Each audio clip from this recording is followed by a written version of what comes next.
and welcome to the SFR notebook. So this is going to be the race review of Hungary and the race preview of Italy.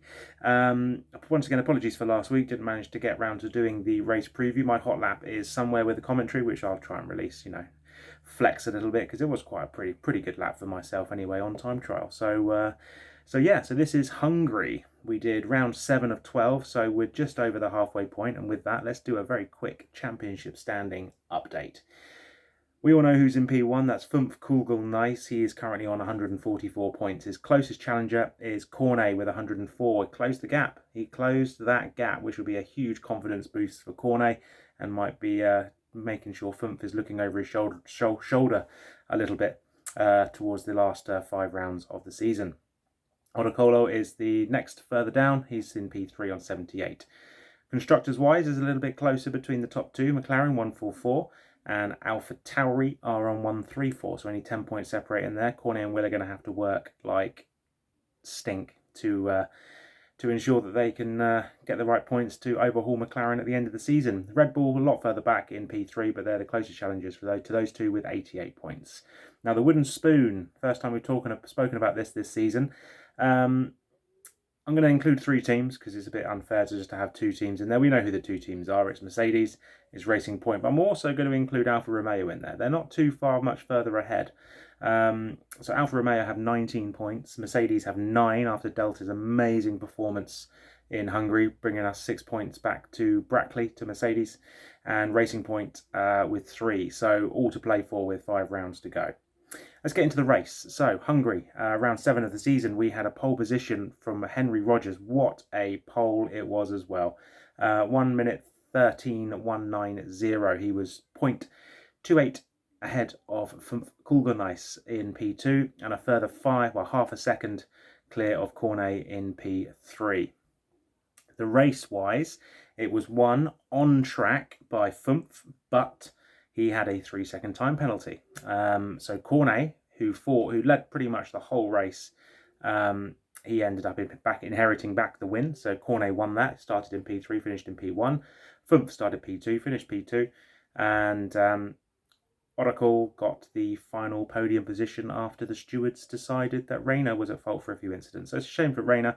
But yeah, I mean, that's how it goes, isn't it? It's how it goes. Unfortunately, sometimes races are won in the steward's office, or podiums are lost in the steward's office at the after the race. So not always what we want to see, but it happens. It happens, unfortunately. So the fastest lap went to Hungary, and Hungary set a 1 minute 15.038 in the race, and the average race time, race lap was a very low 18 and a mid to high 17. I mean, Cornet did a 118 flat. Fumph did a 117.5 and Oracle did a 117.8, so that's your top 3. So you're looking to Hungary did 3 stops in the end. I think he was just trying to go for fastest lap at the end. Still finished in P6 though, bless him. But yeah, 115 flat. A couple of debuts in the league. We had Cool Guy, or Toto Wolff, in the Discord. He made his debut. He started in P7, so good qualifying from him, but ended up finishing P14. He got spun, or he spun himself, I think, on lap 2, I think, and was fighting for the rest of the race. And Get No Limits, what a drive from him. Started in P18, finished in P9, so a great debut drive from Get No Limits. Everyone in the top 10 started, or did the one stop. Everyone in the top 10 did the one stop, apart from 2 people, and that was Hungary, who did 3, and B16, who did 2. So Hungary obviously did that 3rd stop to get his fastest lap. I think he did like 2 soft runs in the last 10 laps or something stupid like that. But that's that. So the one stop was definitely the way to go. And most of the field did, actually, apart anyone who got involved in turn 1 and things like that. They might have had to do a couple more stops, but no, it was the one stop was definitely the way to go. Let's go into overtake of the race. I'm going to say overtake of the race was when Fumph overtook Cornet for the lead on track. Bit of barging, bit of bumping, but Fumph got it done. He didn't manage to pull out that 3-second lead, though. He had to send it, basically. He had to send it, get that move done, and try and gain those 3 seconds, but couldn't get it. So I'm going to go for that, because it was, an overtake for the lead, should we say. And moment of the race, I'm going to say about that race start. Rogers unfortunately stuck it on pole, but had a horrible start off the line, and I think he got overtaken by Fumph and Cornet. So let's have a look at those. Let's watch those now.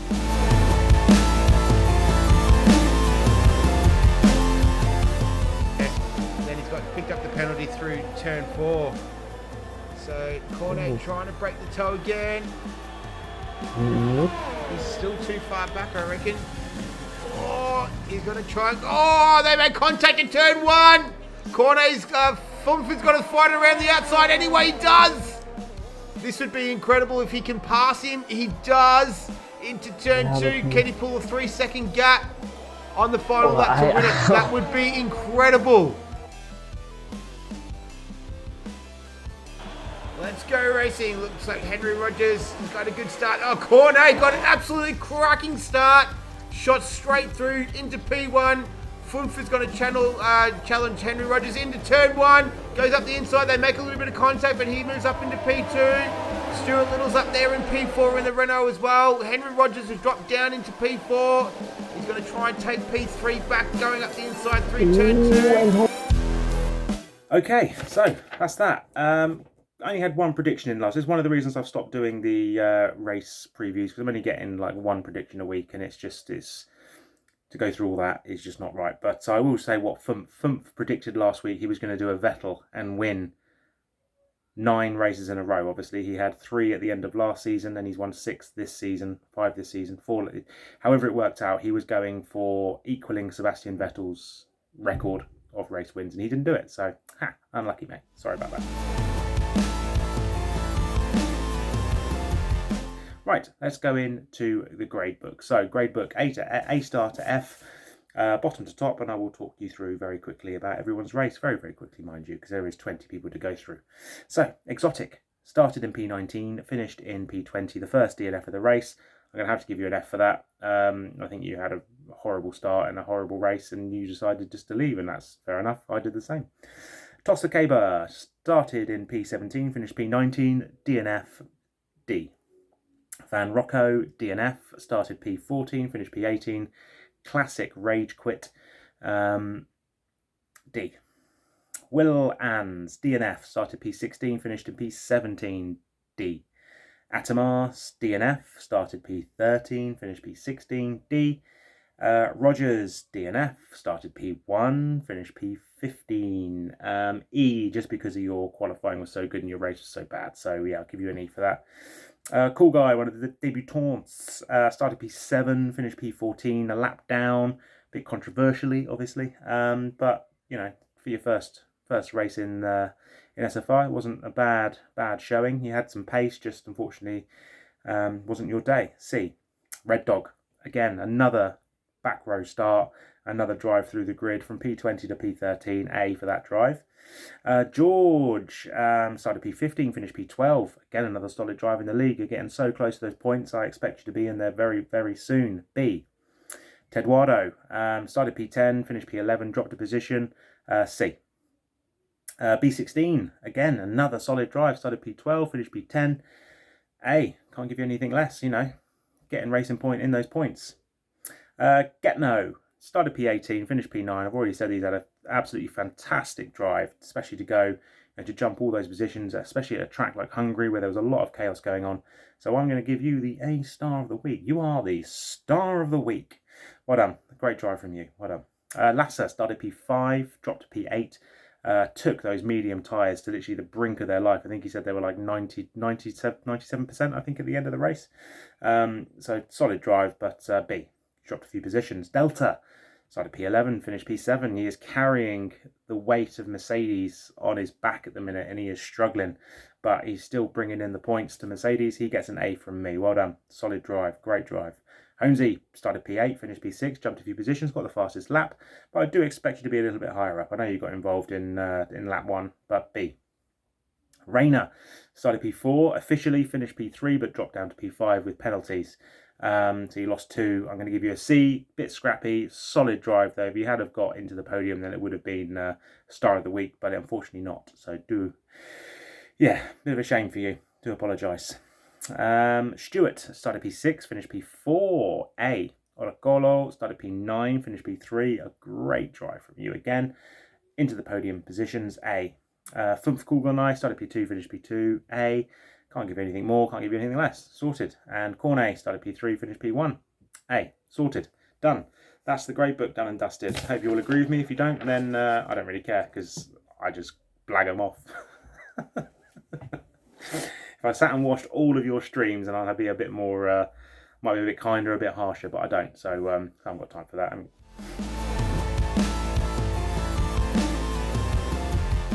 So let's go to Italy. This is going to be round 8 of the season. We're getting so close to the end of the year and very close to the end of F1 2020. I'm sure you've all seen at this point the release of all of the new footage, and it looks absolutely fantastic. I love the floor damage, the rear wing damage. The damage models look really good. Apparently curbs are absolutely going to murder you if you hit the curb. So it's going to bring a whole lot of fun to league racing next season. So I'm really, really excited about all this. But let's go into the hot lap then. There's a hot lap battle. This is between Atamar and Henry Rogers. So take it away. Hello and welcome to this week's edition of the SFR Hot Lap series. And this week we have another little special edition. We've got the Versus series. So this week it's going to be the time trial specialist Henry Rogers versus the man who no one knows where he's from. Is he from Turkey? Is he from Sweden? Who knows? Is he half and half? We may never find out. But it's Atamar in the Williams. So they're about to take on the 5.79 kilometre, 11 turn Temple of Speed. It's Monza. We picked them up just coming through the final turn. Parabolica onto the main straight, getting ready to start this lap. So it's Atamar on the left. It's Henry Rogers in the Mercedes on the right hand side.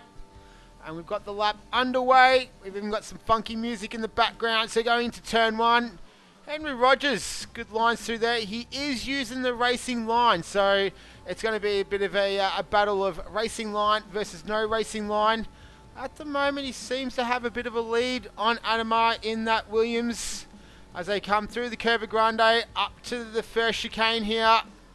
So Atamar has a little bit of a lead through there. Henry Rogers looks like he's gained a little bit of time coming out of that first chicane. Lesbo 1, the right-hander, down into 4th gear. Lesbo 5th gear for Henry Rogers. Lesbo 2. Open up the DRS. Head down the straight, down the hill. Go under the bridge, and you can see Henry Rogers is a little bit ahead there. Sector 2, 26.2 to a 25.9. So Henry Rogers, nice lines through the Ascari chicane. The lap's almost over, so they don't call it the Temple of Speed for nothing. The laps go by pretty quick.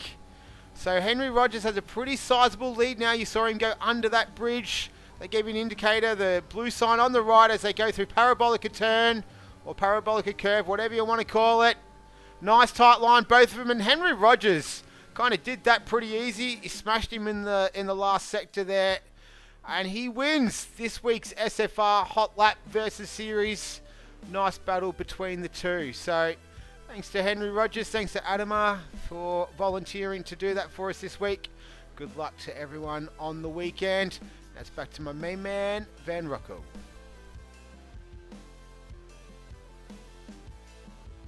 Close. Sector 1 was tight. And then Henry just pulls away slightly in Sector 2 and then pulls away a little bit further in Sector 3. But very, you can see the different driving styles. Yeah, very good lap. So sorted. That's the battle done and dusted. Henry wins that one. Last time out at Italy, we raced there last season. Around about this time, I think it was round 9 instead of round 8, but it could have been round 8. Who knows? We had Cornet win, Cool Beans P2 and a Tosta Caber in P3. If I remember correctly, that was a chaotic race. Safety cars, I think the last 10 laps, I think there was 2 of them. Just chaos and penalties and time penalties and this, that and the other. But talking of time penalties, actually, we are running on strict. So be careful of that because we are going to get quite a few more this week. I think it was voted like 20-3 or something like that in the Discord. So yeah, strict corners at Italy this week.